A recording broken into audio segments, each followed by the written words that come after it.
C'est beaucoup de choses, un jardin.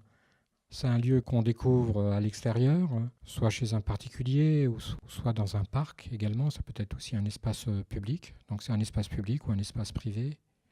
C'est un lieu qu'on découvre, c'est un lieu où on se promène, où on déambule. On regarde les choses, on regarde les éléments, on sent également, donc ça touche tous nos sens. Je pense que c'est une source d'émerveillement où on découvre les éléments de la nature qui sont en général mis en scène, mis en situation par l'homme. C'est-à-dire que c'est un jardin, c'est pas forcément quelque chose de vraiment sauvage. C'est quelque chose qui a été acclimaté par l'homme, qui a été façonné par l'homme, et c'est une sorte de microcosme.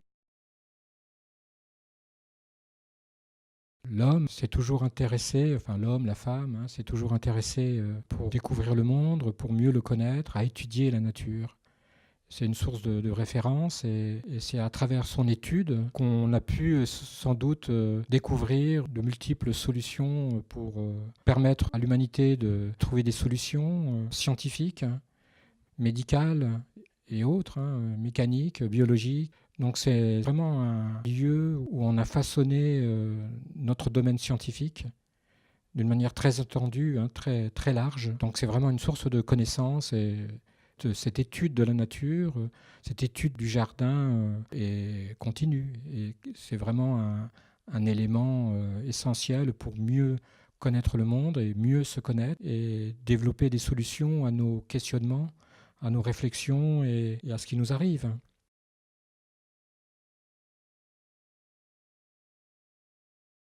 Les nouveaux médias ou les nouvelles technologies sont, en fin de compte, un outil, un petit peu comme un crayon de papier, comme un pinceau.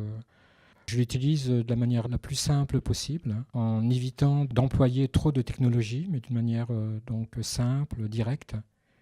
Pour moi, c'est une mémoire de ce qui nous entoure, ou d'événements, ou de micro-événements que je capte, que je mémorise, un petit peu comme un collectionneur va essayer de capter tous les sons qui l'entourent ou tous les animaux qui l'entourent. Et à partir de cette collection de prises de vue et de prises de son, hein, j'essaye de recréer une sorte de monde qui sont autonomes et qui apparaissent un petit peu comme des tableaux en fin de compte, hein, qui sont des sortes d'études artistiques hein, qui se complètent les unes par rapport aux autres.